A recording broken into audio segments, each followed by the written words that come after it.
नमस्कार। नमस्कार बिहार बहन कार्यक्रम में आपका स्वागत है। मैं हूं नज़ीर अख्तर खान और मैं हूं ऋचा राजपूत। हर रोज लेके आते हैं हम अपना खास कार्यक्रम सिर्फ और सिर्फ आपके लिए। एक ऐसा कार्यक्रम है जो आपकी सुबह को बेहतर करता है, खुशगवार करता है। और इस प्रोग्राम के जरिए हम आपको एंटरटेन करते हैं, इन्फॉर्मेशन देते हैं और अपने गेस्ट से, नए गेस्ट से मुलाकात कराते हैं। उनके ज़िंदगी के छुए अनछुए पहलू को हम आप तक पहुंचाते हैं। गेस्ट से मुलाकात कराने का मकसद ये होता है क्योंकि जिस फील्ड से वो ताल्लुक़ रखते हैं, जिस फील्ड से वो हैं, उस फील्ड के बारे में हमें खूब सारी जानकारी मिलती है और आपको इन्फॉर्मेशन मिलता है। और आप भी अगर उस फील्ड में जाना चाहते हैं तो बहुत सारी बातें होती है इस प्रोग्राम में। इस प्रोग्राम में हम प्रोग्राम का आगाज़ एक अच्छे से अनमोल वचन से करते हैं और अखबारों की सुर्खियों को भी लेना लाजमी होता है। तो बहुत सारा सेगमेंट हमारा चलता है, लेकिन चलिए अब वक्त हो चला है एक अनमोल वचन का, क्योंकि दिन की शुरुआत ना हमें अच्छे विचारों से करना चाहिए। अगर दिन की शुरुआत अच्छे विचारों से होती है तो पूरा दिन खिला खिला हुआ रहता है। तो आइए जानते हैं कि आज का अनमोल वचन क्या है।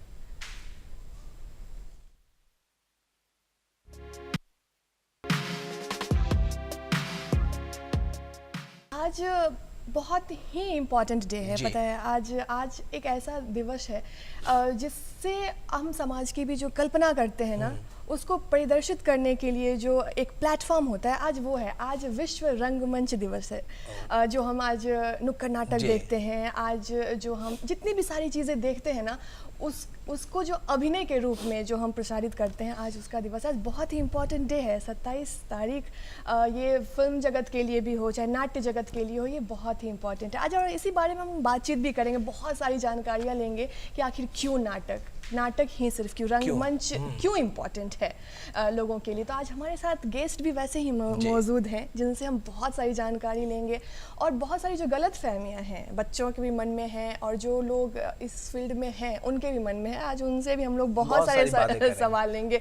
तो आज हमारे बीच जो मौजूद हैं वरिष्ठ कलाकार हैं, और ये हमारा भी सौभाग्य है और ये हमारे दूरदर्शन का भी है कि आज उनसे हमें बहुत सारी बातें जानने को मिलेगी।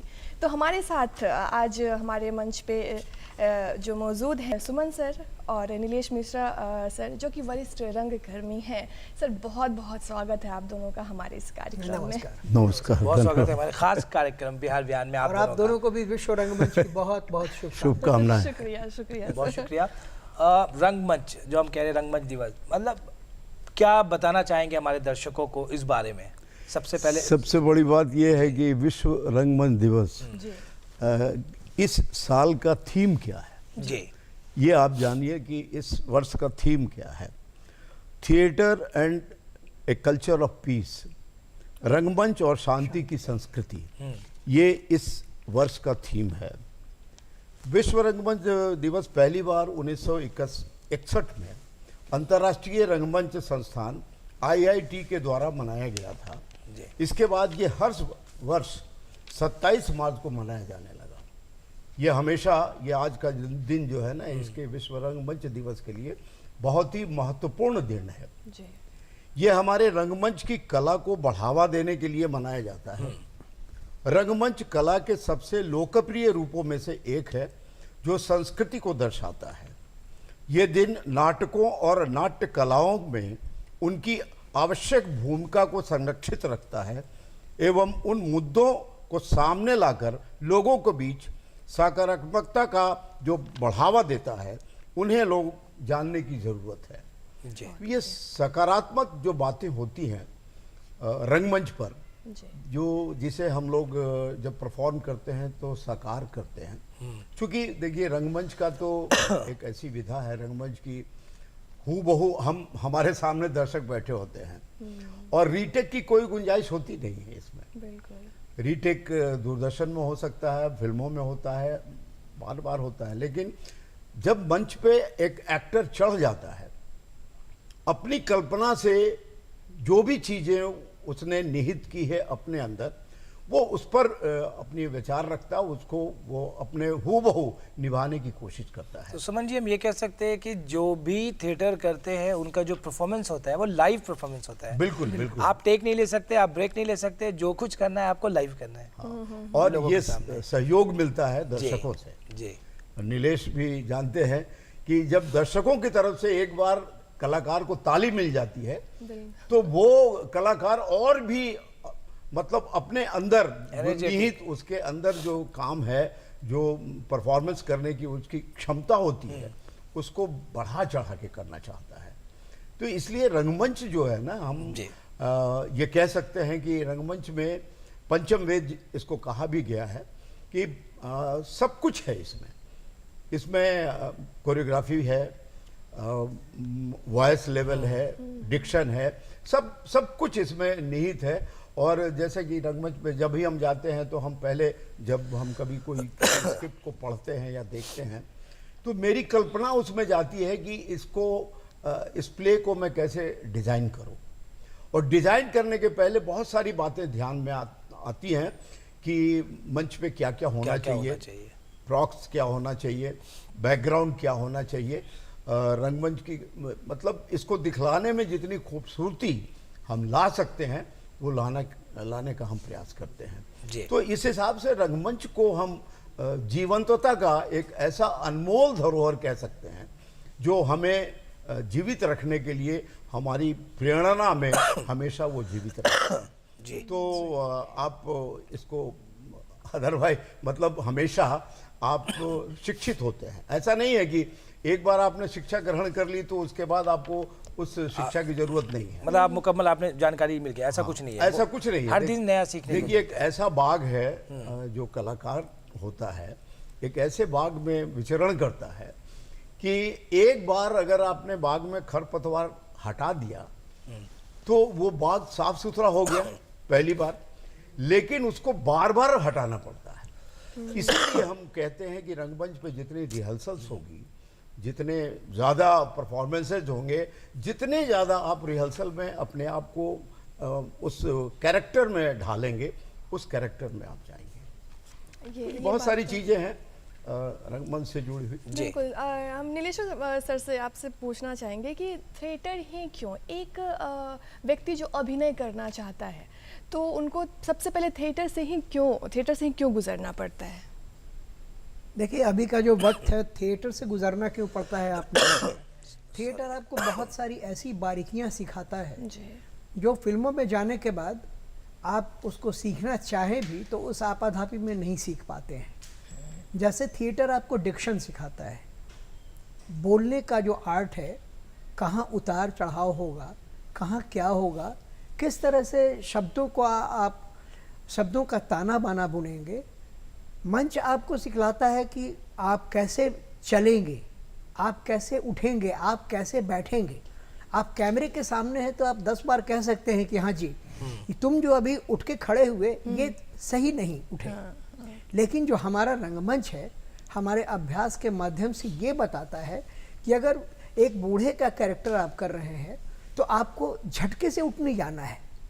आपको ये महसूस करना है कि आप 25 साल के हैं, लेकिन आप में जो अंदर आपकी जो घुसा हुआ कलाकार है वो 60 साल का है। तो आपको 25 साल की उम्र में 60 साल की उम्र की तरह बिहेव करना होगा।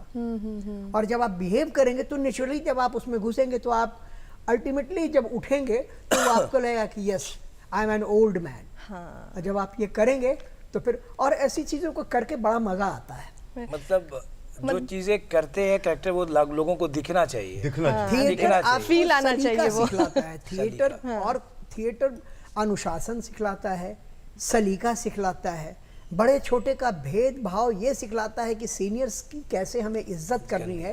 फिल्मों में ये चीज़ें आपको नहीं, आप आए आपने अपना काम किया, कैमरा आपके लिए लगा है, आपने अपना काम किया, चले गया, गो बैक। मैं आया, मैं आपको नहीं जानता हूँ, मुझे ये बताया गया कि आपको ये करना है, मैं किया और चला गया। तो वो जो प्रगाढ़ता होती है ना वो रंगमंच के कलाकारों में होती है।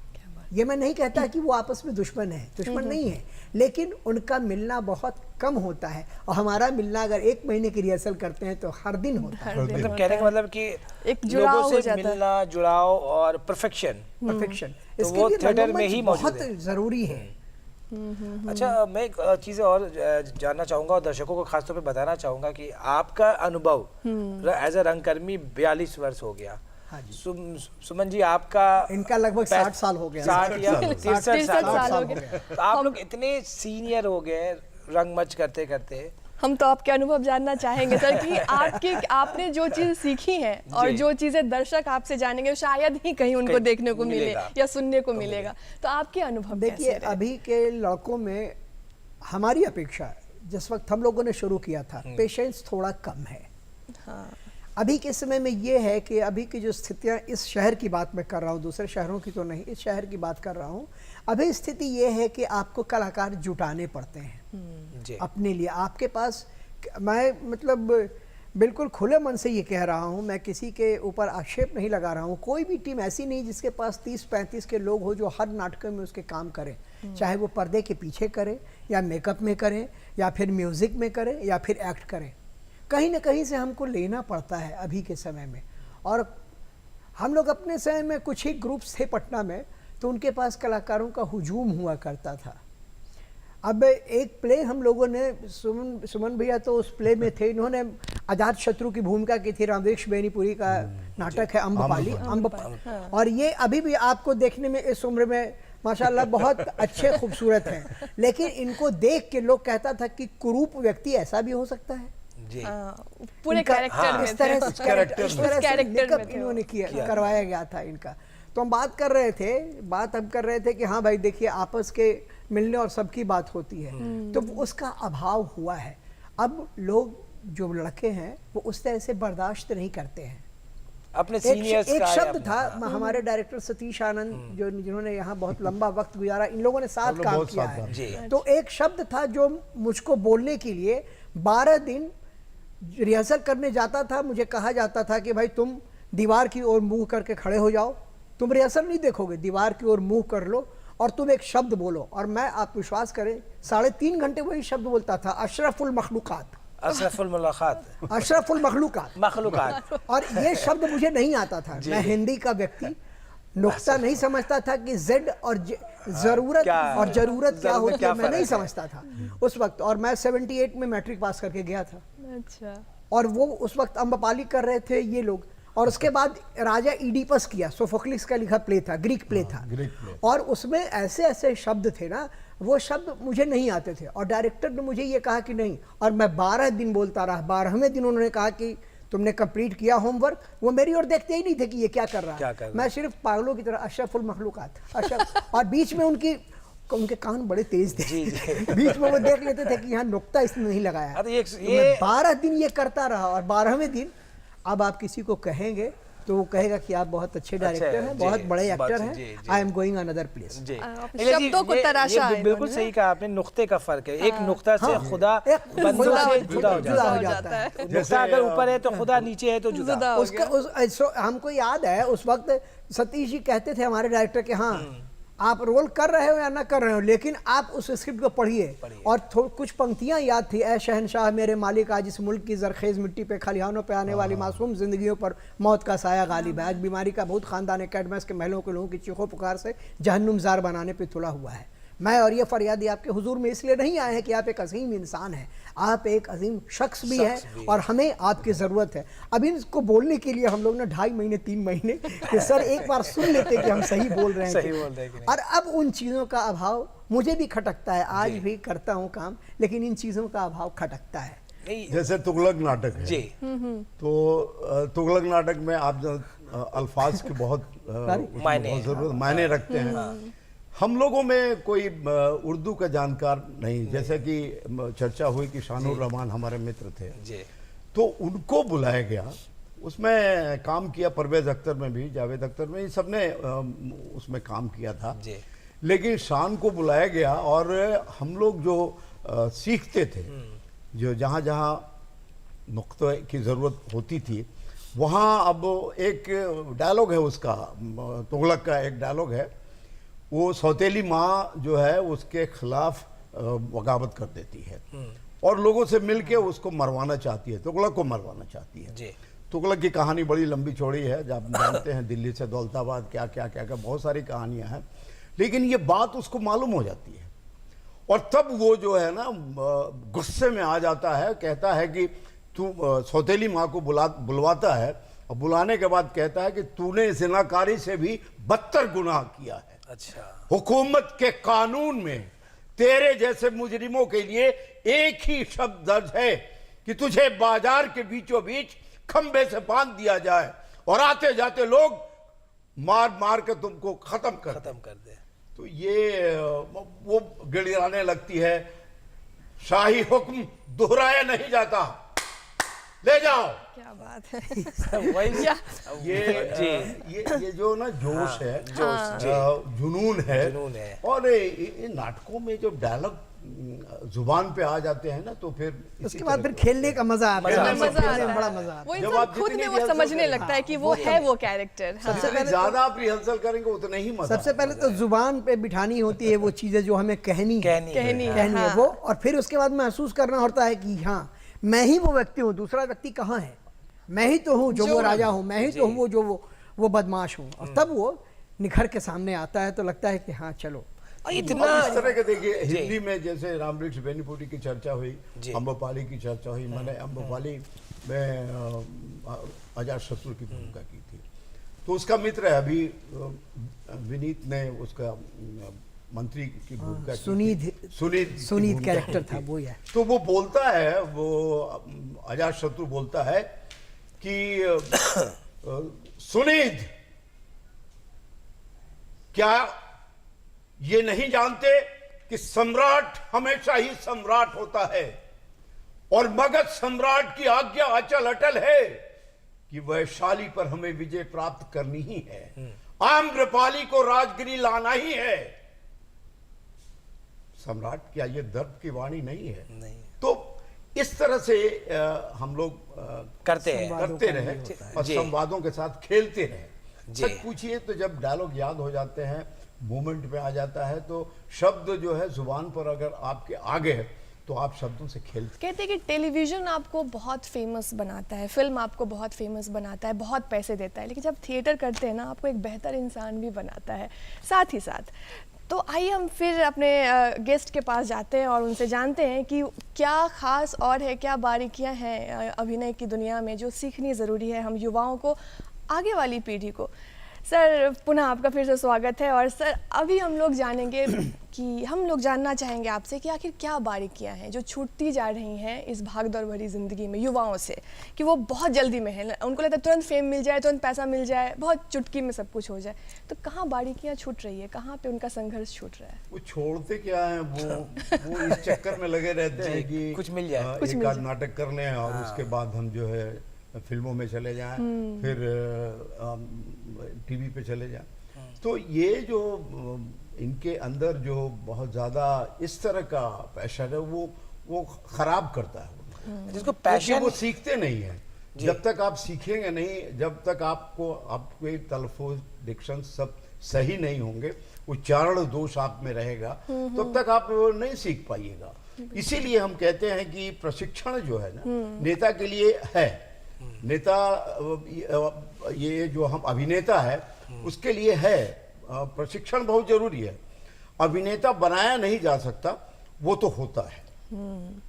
अभिनेता को बना, देखिए जन्मजात उसमें कुछ ऐसे गुण होते हैं अभिनेताओं में जो प्रशिक्षण से सिर्फ उसकी प्रतिभा को संवारा जाता है। जो उसके अंदर प्रतिभा है उसको संवारा जाता है। कलाकार जीवन, समाज और परिवेश से बहुत कुछ सीखता है। जो समाज में जो विकृतियां हैं, जो परिवेश है हमारा, वहाँ क्या हो रहा है, सड़कों पे क्या हो रहा है, मंच पे क्या हो रहा है, बाहर क्या हो रहा है, दुकानों में क्या हो रहा है, वो सारे परिवेश से वो कलाकार जो है उसको ऑब्जर्व करता है और उससे वो सीख लेता है। और आधुनिक रंगमंच में अभिनय जो अभी जो हो, टेक्निकली जो है हम बहुत रिच हो गए हैं अभी, बहुत ज्यादा रिच हो चुके हैं। वॉइस पे काम कर लेते हैं, टेक्निकली, हाँ, सारी चीज़ों स्पीच पे काम कर लेते हैं, हाँ, सब पे काम कर लेते हैं। लेकिन देखिए जब अब की लाइट डिजाइनिंग और सेट डिजाइनिंग, इस पे बहुत बहुत खर्च हो रहा है। राष्ट्रीय नाट्य विद्यालय 12 लाख, 25 लाख, 50 लाख रुपए खर्च कर करके, आपने सुना होगा, इब्राहिम हल्का जी का नाम जानते ही हैं। तो जिस समय उन्होंने तुगलक किया था और ओपन में किया था, तो उसमें करोड़ों रुपए खर्च हुए थे। उस समय किया, आप मनोहर सिंह वगैरह थे, वो लोग उत्तरा भावकर थी, बहुत सारे ऐसे जो एक्टर्स हैं, वो उन्होंने काम किया था उसमें। तो वो एक दौर दूसरा था। लेकिन प्रशिक्षण लेके बाहर निकल जाने के बाद आपके पास जमीन बिल्कुल सादी होती है, खाली होती है। उस आपको कैसे चलना है, आपको कैसे किधर उपजाऊ आप आगे बनाना कैसे है बढ़ेंगे? उसको। हाँ, जी तो ये तैयारी तो आपको खुद से करनी होगी। बिल्कुल। तो बहुत से लोग हैं जिन्होंने अपनी जिंदगी में उसी समय बहुत सारा कुछ बना लिया। अब देखिए उस समय मैं जानता हूँ बहुतों की जीवनी मैं पढ़ता रहता हूँ तो देखता हूँ कि उन्होंने टीचर की नौकरी कर ली और शाम को नाटक करना शुरू कर दिया। तो एक मुकम्मल जगह तो मिल गई, source of income. Source of income तो हो गया। मिल गया। तो सोर्स ऑफ इनकम जब तक नहीं रहेगा आप ढंग से मतलब बहुत डेडिकेशन के साथ जिसको कहते हैं आप मंच नहीं कर पाएंगे क्योंकि आपके दिमाग में हमेशा ये रहेगा कि आज सब्जी कैसे आएगी, आज बच्चे के स्कूल की फीस देना है तो कहाँ से लाएंगे। ये सब सारी चीजें जो घूमती रहती हैं। इसीलिए मैं बराबर कहता हूँ कि जैसे नृत्य के टीचर स्कूलों में बहाल किए जाते हैं, संगीत के टीचर बहाल किए जाते हैं, बहुत तरह के जो फाइन आर्ट्स के टीचर्स हैं उसको बहाल किए जाते हैं। लेकिन आप देख रहे हैं कि हम वर्षों से देखते चले आ रहे हैं कि रंगमंच के लिए कोई रंगमंच का टीचर नहीं बहाल हो पाता है। अच्छा, ऐसा अब तक शुरुआत नहीं हुई? शुरुआत नहीं हो पाई है। और इसको जब तक जॉब से नहीं जोड़ेंगे, जब तक वो जुड़ेगा नहीं, तब तक रंगमंच का जो कलाकार है वो हैंड टू माउथ रहेगा। वो हमेशा काम करेगा, किसी नाटक में पैसे मिल गए तो ठीक है, नहीं मिले तो फिर वही उसी जगह पर है। तो ये बहुत जरूरी चीज है सच में। और इस पे ध्यान देने की जरूरत है। और मैं समझता हूँ कि अभी रंगमंच के कलाकार इसीलिए फिल्मों में ज्यादा चले जाते हैं, टेलीविजन पे ज्यादा चले जाते हैं, बिकॉज उनका अर्निंग ज्यादा होता है और कम वक्त में उन्हें अच्छे पैसे मिल जाते हैं। अच्छे पैसे मिलते हैं। देखिए हमको लगता है रंगमंच से जुड़ने के बाद लगता है कि आधा दिमाग तो होगा कि पहले कमाए कहाँ से, क्योंकि बहुत सारी चीजों को खरीदना भी होता रंगमंच है। जो भी करते हैं, जो भी नए लड़के हैं, उन सब की समस्या बस रोजी रोटी बहुत बड़ी समस्या होती है। हाँ, आप अगर दूरदर्शन की बात की करूंगा, फिल्मों की बात करें, आप अगर मॉब में भी खड़े होते हैं तो उस दिन के उनके 300-500 रुपए बनते हैं, उनको मिल जाते हैं। लेकिन रंगमंच पर आप ये नहीं सोच के आए कि मुझको पैसे तो आज मैंने काम किया है, रिहर्सल किया है तो मिलेगा ही। हाँ, वो संभव अभी के दौर में, अभी के समय में तो नहीं है, नहीं मिल पाता है। और इसीलिए क्योंकि रोजी रोटी की समस्या सबके साथ है, हर व्यक्ति चाहता है कि कहीं ना कहीं से 2 पैसे की मुझे आमदनी हो जाए ताकि मैं अपना इसी पे मैं एक सवाल लेना चाहूंगा आप लोगों से कि जैसे रंगमंच में लोग इतने मेहनत करते हैं, बारीकियों से हर चीज़ों को सीखते हैं और बहुत वक्त देते हैं। वक्त देने के बाद भी अगर उन्हें अच्छा प्लेटफॉर्म नहीं मिल पाता और एक अच्छी जगह नहीं मिल पाती तो कहीं ना कहीं उन्हें मतलब निराशा हाथ आती है। तो ये जो चीज़ें कमी जो है वो रोजगार पे ही आके रुकती है या और भी कुछ ऐसे गैप है जहाँ की भरना ज़रूरी है? नहीं, रोजगार पे तो आके रुकती ही है जी, रुकती ही है क्योंकि जरूरी हम सब जो है जीवन में कुछ ना कुछ अर्न करना तो चाहते ही हैं। कोई जैसा इन्होंने कहा कि कोई संगीत का शिक्षक हो जाता है, कोई कला का शिक्षक हो जाता है, तो सबके लिए तो रोजगार है। उनके लिए है, वो पटना आर्ट कॉलेज से या कहीं से भी आर्ट का लेके आता है डिग्री तो उनकी जो है सो दुविधा खत्म हो जाती है कहीं ना कहीं। लेकिन रंगमंच का कलाकार क्या करे? इसीलिए किसी का कोई ध्यान इस ओर नहीं जाता है कि ये जो कर रहे हैं ये आर्ट फॉर्म कोई भी हो, आसान तो है नहीं। ये जब इतनी मेहनत करते हैं, देखिए मैं आपको बताता हूँ एक छोटी सी घटना है, आपको बड़ी हंसी आएगी। मैं जब मैट्रिक पास किया तो पटना साइंस कॉलेज में मेरा एडमिशन हो गया तो नाटक भी करता था और मैं बिल्कुल छोटा था। ये लोग हाथ पकड़ के मुझे घर से ले जाया करते थे, हाफ पैंट पहन के मैं जाता था और मैं पिताजी से छुप के जाता था, क्योंकि मेरे पिताजी अच्छे पढ़े लिखे स्कॉलर रहे और उनका मन ये था कि बेटे साइंस कॉलेज में पढ़ रहा है, बहुत अच्छा ऑफिसर या किसी बड़े ओहदे पर जाए, अच्छा है, जहनी है, सब है, जाए। और मेरा मन तो नाटकों में रम रहा था धीरे धीरे। तो वो साइंस कॉलेज में पढ़ता था मैं, और इस बीच एक नाटक हुआ उसमें 84 में नाटक हुआ। साइंस कॉलेज से निकल के पटना कॉलेज की तरफ से आके पटना यूनिवर्सिटी तक में मैं आ गया था। एक नाटक हुआ जिसमें मुझे गाउन पहनाया गया, जिसको अभी आप नाइटी कहते हैं, और उस वक्त का मैं पहला एक्टर था पूरे बिहार का जो भिखारी ठाकुर के मरने के बाद गाउन पहन के स्टेज पे डांस करता था। अरे अच्छा, ये डिजाइन उन्होंने किया। एक प्ले था, यहीं के राइटर है ऋषिकेश सुलभ, उनका लिखा अमली, उसमें मैं सूत्रधार बनता था। सूत्रधार आप कह सकते हैं कि वो जिसको आप फ्रेंच भाषा में कह सकते हैं कि लौंडा डांस। जी हाँ, काफी वो मुझसे करवाने के लिए, एक्ट करवाने के लिए किया उस समय 84 में। और मेरे बड़े पापा घर से आए थे पटना, सबसे मैंने बहुत मिन्नत की, पापा से मिन्नत की कि आइए नाटक है, नाटक है, नाटक है। नाटक देखने ये गए, सब लोग गए। लेकिन जब नाटक देखा देख के आपका- जब खत्म हुआ तो ये सब लोग चले आए, कोई मुझे मिला ही नहीं। मैं ढूंढता रहा कि मेरे परिवार के लोग आए थे, कहाँ है। घर आया, पिटाई पड़ी। कोई पिटाई नहीं पड़ी किसी ने। मैंने उत्साह बस अपने बड़े पापा से पूछा कि पापा कैसा लगा। मैं तो उत्साहित था बहुत उस नाटक करके। मेरे पिताजी का जवाब आता है, भैया मैंने तो इसे साइंस कॉलेज में पढ़ने भेजा था, यूनिवर्सिटी में पढ़ रहा है, सब कर रहा है, लेकिन मेरा बेटा अब कोई पूछेगा तो कहिएगा कि नचनिया हो गया। नचनिया हो गया। ये उनके शब्द थे कि नचनिया हो गया। तो थिएटर की स्थिति ऐसी रही है। वो मुझको भले सुकून दे रहा हो, दर्शकों को भले अच्छा लग रहा हो, लेकिन परिवार वालों की भी यही मंशा होती है कि रंगमंच कर रहा है, सब कर रहा है, लेकिन आ क्या रहा है। आ क्या रहा है? हाँ। ये लोग लास्ट जब में बुलाने फिर वही जाते आता थे है, मुझको जी। घर पे ना, तो कभी कभी पापा बिठा लेते थे, बोलते थे सुमन जी आप क्या करते हो। तो मैं नाटक करता हूँ, बड़े उत्साह से कहते हैं मैं तो नाटक करता हूँ और आकाशवाणी में नौकरी करता हूँ। तो बोलते थे वो तो ठीक है, लेकिन नाटक करते हैं, लेकिन काम क्या करते काम हो? क्या करते हो? नाटक करने को वो काम मानते ही नहीं। बोलते थे, करते क्या? और ये लोग, ये हमारे गुरुदेव सतीश आनंद और ऋषिकेश सुलभ, ये सब लोग मेरे घर जाने से कतराते थे कि इसके पिताजी कौन सा सवाल पूछ लेंगे और कहाँ फंस जाएंगे। किस तरह के बदलाव देखने को मिले, क्योंकि आपने पीढ़ी दर पीढ़ी देखा है चीज़ों को बदलते, चीज़ों को परिवर्तित होते। तो पहले एक माध्यम था नाटक, जैसे नुक्कड़ नाटक होता था, तो हम पहले लोगों को साक्षर शिक्षित करते थे। अब वो चीज़ें कहाँ ख़त्म होती जा रही हैं? देखिए पहले और आज में फ़र्क तो हुआ है, बहुत फ़र्क हुआ है। पहले लोग नाटक को नाटक के नज़रिए से देखते थे, अब वो नज़रिया बदला है। लोगों का नज़रिया ये बदला है कि पहले जैसे आप नाटक देखते थे तो उसमें से कुछ चीज़ें निकाल के लाते थे जिसका कहीं ना कहीं उपयोग करते थे आप। वो नाटक के माध्यम से ही जो चीज़ें आपको अच्छी लगती थी उसका उपयोग करते थे। अब वो चीज़ें नहीं रह गई हैं। ज़िंदगी की आपाधापी में एक तो बढ़ गया है लोगों का आना जाना, लोगों का ये बढ़ गया है कि हाँ भाई दायरा बढ़ गया है। पहली बात, दायरे के साथ साथ आपाधापी बढ़ गई है। लोगों के पास उस तरह से सोचने का अब वक्त नहीं है कि हमने जो वहाँ देखा, उसको जो हमने महसूस किया, उसको कहीं उसका इम्प्लीमेंटेशन कर सकते हैं कि नहीं। तो ये आपाधापी के दौर में ये ऐसा नहीं है कि बिल्कुल नहीं है, बिल्कुल ख़त्म नहीं हुआ है, लेकिन हाँ उसका जो एक रेशियो है ना, वो रेशियो कम हो गया है। वो रेशियो कम हो गया है, इसके लिए मैं दर्शक को सिर्फ जिम्मेवार नहीं मानता हूँ।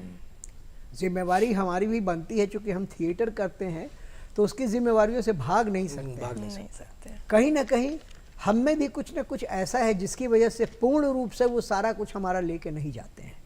ये जिम्मेवारी हमारी भी बनती है कहीं ना कहीं, या तो हम उस तरह से उसको अब नहीं कर पाते हैं, या तो उस तरह से दर्शकों को परोस नहीं पाते हैं, या तो उनके मन में वो उन चीज़ों को घर नहीं करवा पाते हैं। या उनका लोगों का भी इंटरेस्ट बहुत कम हो गया थिएटर को लेके। जागरूकता की कमी। जागरूकता मुझे लगता है जागरूकता एकदम आउटराइट रिजेक्ट नहीं नहीं कर कर सकते। तो सर वो जागरूकता है, जागरूकता है। जागरूकता है, लेकिन क्या है ना कि उनको उस तरह की चीजें चाहिए।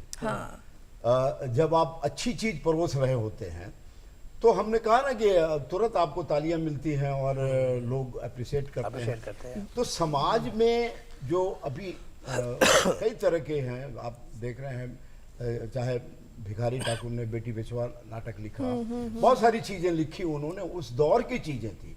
फोक में, लोक नाटकों में, लोक नाटक आज भी हमारे समाज में जिंदा है। ऐसा नहीं है कि वो बिल्कुल ही खत्म हो चुका है।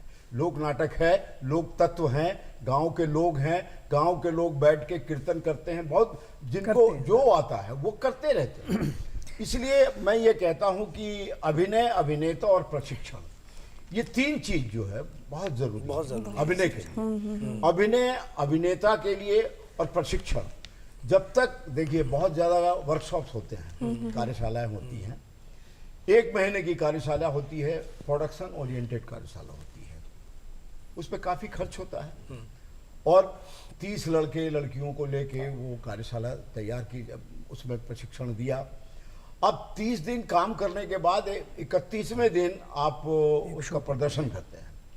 प्रदर्शन आपने कर दिया, उसके बाद उसको क्या मिला, जो जिसने मेहनत करी, 30 दिन तक मेहनत की, उसको मिला क्या? उसको बस यही है ना कि वो कुछ सीख लिया।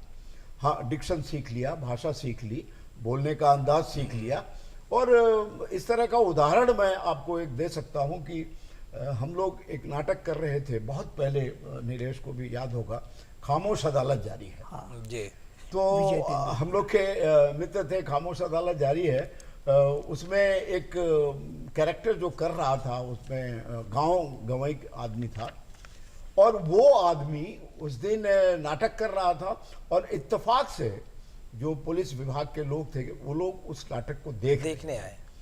तो उसने जो रोल किया और नेक्स्ट डे उसको इंटरव्यू देना था, तो वो इंटरव्यू देने जब गया तो उससे कहा गया कि आप जो रात में डायलॉग बोल रहे थे वही हमें सुनाइए। तो देखिए उसके बाद उसका वो चयन हो जाता है, And he selected. वो सेलेक्टेड। तो ये बहुत बड़ी बात है, बहुत बड़ी बात है, बहुत बड़ी बात है, क्योंकि आपको वहां से बहुत कुछ मिल जाता है और आप सीख लेते हैं। सीखने के बाद आप दूसरों को भी सिखा सकते हैं, बता सकते हैं। तो लोक नाटक हो या जो प्रोसीनियम थिएटर जैसा कि हम लोग बोलते हैं कि रंगमंच और नुक्कड़ नाटक, हमने कहा ना नुक्कड़ नाटकों की, नुक्कड़ नाटकों की भी बहुत जरूरी है। हाँ जी। नुक्कड़ नाटक के माध्यम से पोल खोल जिसको हम कह सकते हैं कि बहुत सारी चीजें हैं, मैसेज दे सकते हैं। हाँ, जो मैसेज है, मैसेज दे सकते तो वो मैसेज जैसे हम लोगों ने, हमको याद है कि जुलूस नाटक किया था, 150 शोज उसके किए थे हम लोग, अरे बहुत पहले, बादल सरकार का लिखा हुआ है। इमरजेंसी के टाइम और में वो emergency- काम किया उसमें आपको बता रहे हैं कि मैं कोतवाल की भूमिका करता था, ये भी करते थे, सारे लोग करते थे, और नुक्कड़ नाटकों में उसका एक फॉर्मेशन था, डांस भी कर रहे हैं, गा भी रहे हैं, और उसके बाद फिर एक्ट भी कर रहे हैं। तो ये जो प्रशिक्षण मिलता है ओपन एयर में, ओपन स्टेज पर, किसी कॉलेज पर, किसी ऑफिस के नुक्कड़ पर, कहीं भी सड़क पे आपको खुलने का मौका देता है। आप रूबरू होते हैं दर्शकों के साथ, झिझक खत्म करता है, झिझक आपकी खत्म होती है, इंटरेक्शन होता है। तो ये जो विधा है ये मरने वाली नहीं है, रंगमंच कभी नहीं मरेगा, ये आप जान लीजिए कि कभी कितना भी टेलीविजन आ जाए, कितना भी दूरदर्शन आ जाए, आकाशवाणी के माध्यम से, जैसे कि हम कहते हैं ना कि आकाशवाणी में नाटक किए जाते हैं, मैंने भी बहुत सारे सैकड़ों प्रोडक्शंस किए हैं।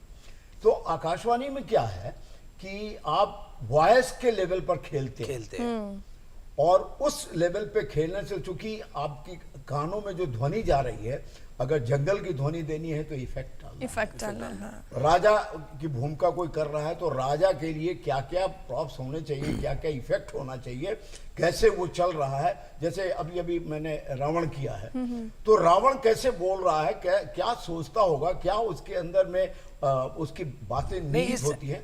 एक्ट जो रावण का किया आपने, तो मैं चाहूंगा कि हमारे दर्शकों को भी कुछ डायलॉग होगा वो डिलीवर करें। डायलॉग हमने या मतलब डायरेक्ट किया हाँ, है, ये डायरेक्ट किया है। लेकिन वो एक बोलता है, एक संवाद बोलता है जी कि रावण रावण ही है और रावण ही रहेगा। क्या बात। वो जब रावण का वो आता है कि वो बोलती है, मंदोदरी बोलती है उसको पिंच करती है, तो कहती है कि ऐसा नहीं है, ऐसा होगा। और वो चूंकि रावण ने किडनैप करके लाया हुआ है, आपके आज के शब्दों में किडनैप सीता का हरण किया है, और वो अशोक वाटिका में रखे हुए हैं, तो वहाँ उसकी जो प्रतिध्वनि है, और वो बहुत जबरदस्त। मंदोदरी जो कन्विंस करती है कि Convince करने आप के लिए जाके बिल्कुल, उनको फिर से दे दो राम को, वो हाँ, कहता उस है। टाइम ये में जो उनका होता है डायलॉग ना, डिलीवरी, और हाँ। फिर समुद्र के किनारे रावण ही आचार्य बन के आते हैं, अच्छा, और राम की पूजा संपन्न संपन्न कराते हैं। और वो कहते भी हैं रावण कि तुम ये जो पूजा करा रहे हो, अर्धांगिनी, हाँ, बिना अर्धांगिनी के ये पॉसिबल नहीं है। मुझ पे विजय प्राप्त करने के लिए करा रहे हैं। अच्छा, तो ये जो चीजें हैं ना, ये बहुत इम्पोर्टेंट है। हमारा ऐसा नहीं, मैथोलॉजिकल जो हमारे प्लेज है वो एक जमाने में बहुत हुआ। दिक्कत ये है कि आप दर्शकों को कैसे वो चीज खुद परोसते हैं, खुद उसमें आप कैसे क्या आप देते आते हैं, हैं। ये बहुत जैसे इन्होंने अभी बात की भिखारी ठाकुर के नाटकों की बात की, अभी रिसेंटली जब मैं अभी गया था अवार्ड लेने संगीत नाटक एकेडमी का, तो हमारा एक शो था, मेघदूत में शो था। वो शो की शुरुआत होती, नाटक की शुरुआत होती है, तो मैं अपने बच्चे को गंगा में प्रवाहित कर रहा हूँ, रोता हूँ। जब ये नाटक खत्म हुआ तो ऑडियंस में जो बैठे थे पहले उन्होंने कहा कि यार तुमने तो फर्स्ट सीन से ही रुलाना शुरू कर दिया, तुमने ऐसा क्यों किया। तो मैं उस स्टेज पे एंट्री लिया और मैं कैरेक्टर में घुस गया तो फिर वो मुझे ध्यान नहीं रहा कि नीलेश काम कर रहा है या वो एक्टर काम कर रहा है, तो मैंने वो काम किया तो वो उनको अच्छा लगा। मैं माजरा चाहता हूँ, यहाँ पे वक्त की कमी है और अब वक्त हो चला है आपको मतलब कहने के लिए कि हम प्रोग्राम को यहाँ पे सारी बातें हैं बातें की हमने आपसे, बहुत कुछ सीखने को मिला, बहुत कुछ जानने को मिला। बहुत शुक्रिया, आपने अपना कीमती वक्त निकाला हमारे खास कार्यक्रम प्यार बयान के लिए। बहुत बहुत शुक्रिया। एक बार फिर से विश्व रंगमंच दिवस की आप सबको, दर्शकों को, सबको हार्दिक शुभकामनाएं। नमस्कार। बहुत शुक्रिया दर्शकों। अब वक्त हो चला है प्रोग्राम को मतलब हम आखिरी मोड़ तक ले जाने का, लेकिन उससे पहले हम बार बार कहते हैं कि आपको ये प्रोग्राम कैसा लगता है, आपका प्यार हमारे साथ किस तरीके से बरकरार है। इसलिए हम आपको कहते हैं कि उठाइए कलम और कागज़, नोट कीजिए हमारा पता, बिकॉज आपके ख़त से हमें कहीं ना कहीं बहुत कुछ मिलता है। तो नोट कीजिए हमारा पता। हमारा पता है निर्देशक DD बिहार, दूरदर्शन केंद्र पटना, फ्रेजर रोड 80001। हमारा ईमेल ID है directordkpatna@gmail.com। आपके ख़त और आपके मेल का हम दोनों को मतलब हमारे पूरे कार्यक्रम बिहार बयान के लोगों को बहुत बेसब्री से इंतजार रहता है कि आपको इस प्रोग्राम में क्या बदलाव देखना चाहते हैं, कुछ नया ऐड ऑन करना चाहते हैं, तो ज़रूर हमें ख़त और मेल कीजिए। बिल्कुल। और अब बहुत सारी बातें हुई, बहुत सारी चीज़ें सीखने को मिली। अब हमें दीजिए इजाज़त, फिर हम आएंगे नए शो में नए मेहमान के साथ और इसी तरीके से अपना प्यार हमें देते रहे। मैं ऋचा राजपूत। मुझे नज़ीर अख्तर खान को दीजिए इजाज़त। नमस्कार।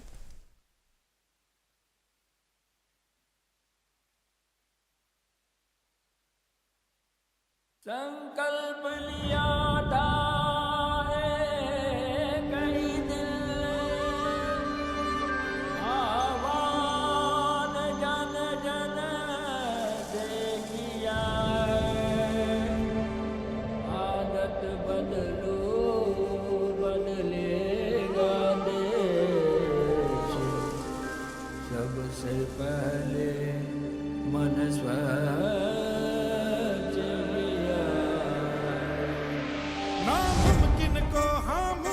हमने करके दिखाया है, जन जन ने हाथ मिलाकर सपना सच्चा बनाया है, सदियों से जो ना देखा किसी ने वो सपना है देखा, हाँ स्वच्छ बने भारत अपना बापू से नहीं है सीखा, इतिहास में है दर्ज हुई भारत की यात्रा, सत्याग्रह से स्वच्छाग्रह तक, हाँ सत्याग्रह से स्वच्छाग्रह तक, इतिहास में ये दर्ज हुई भारत की यात्रा, सत्याग्रह से स्वच्छाग्रह।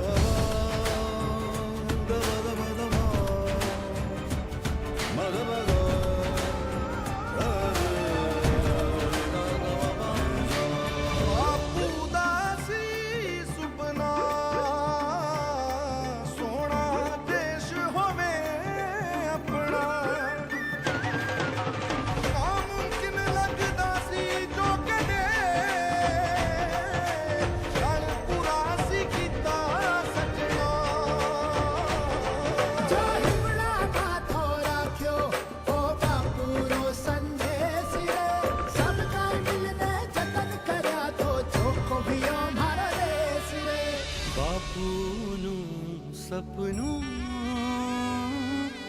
સૌએ કર્યું સાકાર એ સર્જો રે ઇતિહાસ કામ પડ્યું છે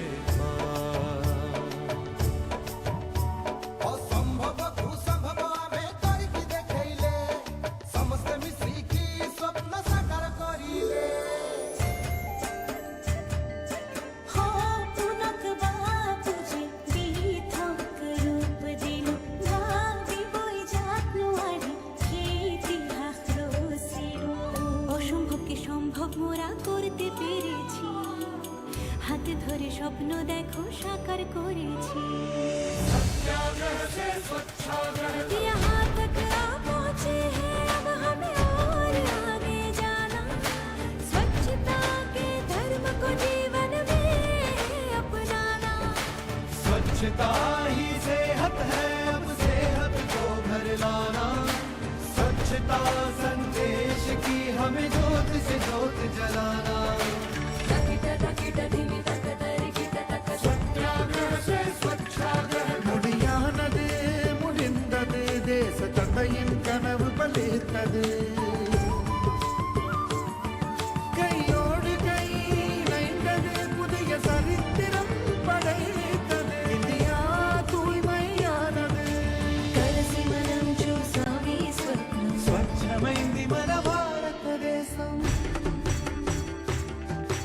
സ്വപ്നമെല്ലാം സത്യമായി തീരാട് ധന്യമായി സാധ്യമായതെല്ലാം നാം മുന്നായി തീർത്തിടാം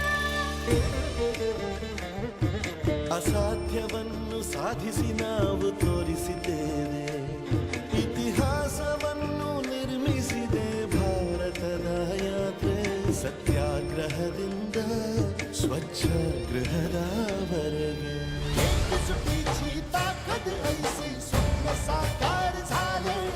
नवी अशी पहाट चाललो एक साथ झाला सुंदर स्वच्छ देश हा सारा कसा फुला भारतस्य इतिहासेषु सुवर्णकान्ति सदृश्यः स्वप्नं जातं परिपूर्णं स्वच्छ भारतं नमाम्यहम् सत्याग्रह से स्वच्छाग्रह तक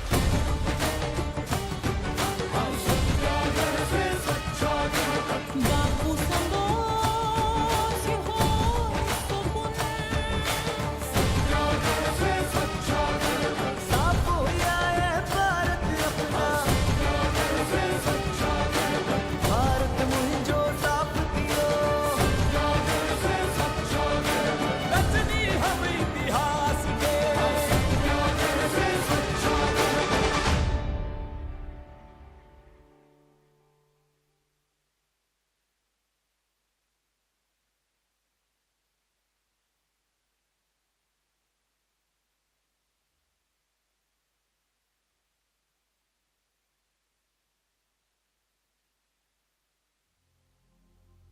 उसके इस खास बुलेटिन एक्सप्रेस 100 में जहां हम आपके लिए लेकर आते हैं राजनीति, मनोरंजन, देश, दुनिया, खेल और व्यापार जगत की सभी बड़ी खबरों को एक्सप्रेस यानी कि फटाफट अंदाज में।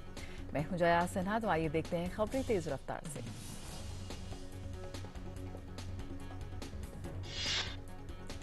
राहुल गांधी को सूरत की अदालत से 2 साल की सजा और उनकी संसद सदस्यता जाने के बाद आज संसद का पहला सत्र होगा। विपक्ष की ओर से इस मसले पर एकजुटता दिखाई जाने के बाद आज दोनों सदन में हंगामे के आसार। संसद में तमाम कोशिशों के बावजूद गतिरोध कायम, स्पीकर और सभापति की ओर से आश्वासन।